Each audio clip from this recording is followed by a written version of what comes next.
Imaginez l'atelier de Munch en plein air. On est au début du XXe siècle, lui a les pieds dans l'herbe, et ses tableaux sont accrochés dehors, sous la pluie ou sous le soleil.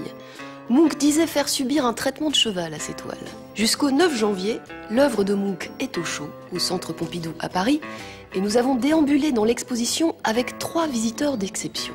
Il y a Möbius, dessinateur, Gilles Coulon, photographe, et Clément Chéroux, commissaire de l'exposition. Munch, son œuvre et ses obsessions, c'est le dossier de Métropolis.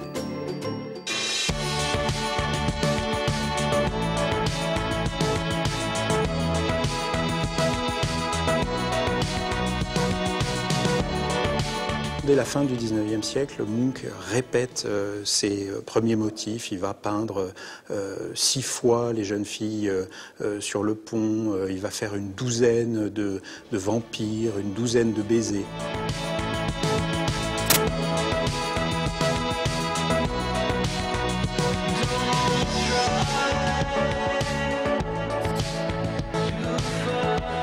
Moi, je vois une planche contact, en fait, quand je les vois comme ça, côte à côte. Comme s'il avait changé d'exposition, changé pas de cadre. Le cadre reste le même. Il est complètement fasciné par l'attitude de cette femme, de comment il l'a peinte et dessinée au départ. Et après, il va complètement travailler autour pour avoir d'autres émotions qui ne sont pas du tout les mêmes. Le premier tableau qu'il dessine, on est dans quelque chose de très fermé, dans un univers très clos. Et plus il avance dans les années, plus il ouvre le champ, et plus il va à quelque chose de réel. Donc ça se découvre, le champ se découvre, le personnage est toujours là, mais tout d'un coup, on n'est plus du tout dans la même histoire. On peut la voir triste, belle, gaie, je sais pas. Dans le même travail, on a des expressions qui sont absolument pas les mêmes. Et pourtant, elles ne bougent absolument pas. Parfois, il répète aussi parce que il a une véritable obsession pour un motif et il essaye de retrouver probablement une sorte de sentiment primitif qui est le sentiment qu'il a vécu lui-même face à la scène qu'il observait. C'est le cas par exemple dans une série de tableaux réalisés en 1907. Munch peint 6 versions d'une même femme nue, debout devant un lit, une femme en pleurs. Est-ce que Munch a, à force de répétition, essayé de trouver quel était l'archétype de la femme en pleurs, comme il avait par ailleurs fait des archétypes de fusion amoureuse, d'angoisse, de mélancolie. On n'en sait rien, mais en revanche, ce qui est absolument sûr, c'est qu'au fur et à mesure, Munch simplifiait son motif, enlevait les éléments qui n'étaient pas absolument nécessaires pour obtenir une sorte de forme la plus efficace et la plus symbolique possible.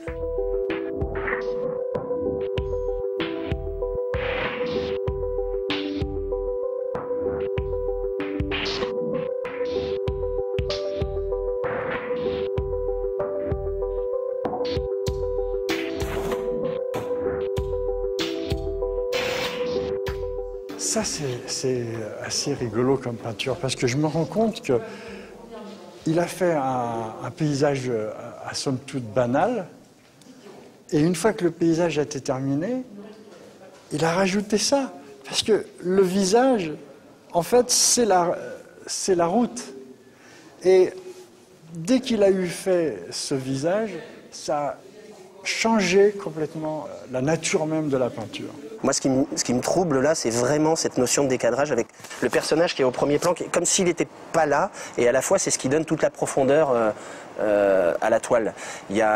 On peut aborder la notion de profondeur de champ parce qu'on est sur quelque chose de très net devant et très net derrière. Donc ça renforce encore plus la perspective parce que c'est assez étonnant d'avoir ce personnage-là qui est très présent et le paysage qui est très présent. La force de la toile, c'est là, ça nous ramène un plan qui est comme si ça sortait de nulle part, quoi. Il y a quelque chose d'assez incroyable qu'on n'a pas souvent en peinture, je trouve.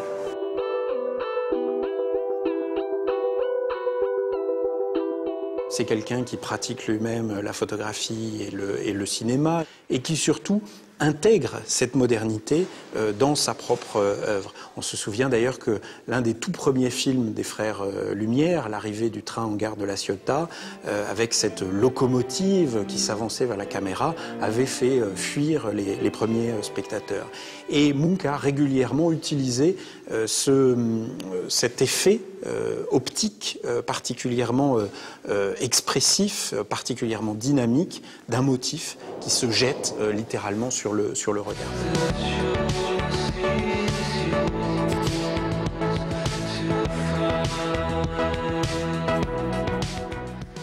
Il peint comme un photographe, je ne sais pas, il est au cœur des gens.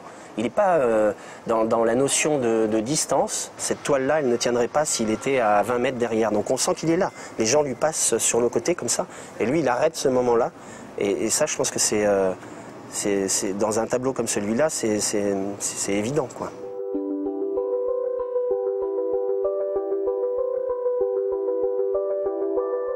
Si on n'avait que le paysage sans ces personnages-là, on ne se raconterait pas du tout la même histoire. Là, on a une histoire où on est presque dans la conversation entre deux, cette conversation muette là, parce qu'on ne les voit pas en entier, on voit pas leurs yeux, on ne voit pas leur bouche. Donc il y a cette espèce d'intimité un peu angoissante, où on ne sait pas où ils vont, parce qu'ils vont bientôt sortir du cadre. Ils nous échappent là, ils sont en train de partir. Dans quelques secondes, ils ne sont plus là, puisqu'ils marchent. Et on va rester sur le paysage derrière.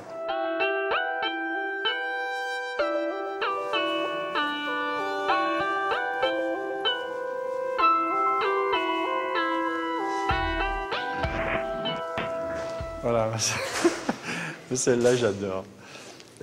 Je la trouve vraiment, vraiment merveilleuse. Tu vois, pour moi, il y a tout, il y a la notion de tradition dans la perspective, dans la représentation d'un lieu, dans le traité, la façon dont la peinture est poussée avec le pinceau, tout est chargé de gestes, et en fin de compte, ce sont des masses, ce sont des aplats abstraits qui provoquent un choc émotionnel. Ce qui est paysage, c'est pas ce qu'on voit, c'est ce qu'on ressent. Et c'est ce qui est. Là aussi, c'est fait beaucoup d'humour, hein, beaucoup d'humour. Cette horloge sombre, calée dans le coin comme ça, et comme un cercueil d'ailleurs. Il y a des collisions comme ça entre les symboles, entre le symbole de l'horloge, du temps, et puis du personnage qui est, on dirait qu'il a été préparé par les croque-morts. Et le lit, par contre, est dans une gaieté, comment je pourrais dire, ironique. Le principe de Munch, c'est que la peinture, dans le choix des couleurs, dans le choix de la composition, tout ça est l'expression parfaite d'un état. C'est un moment, et hop, c'est peint, c'est retranscrit. Ce sont des paysages psychiques.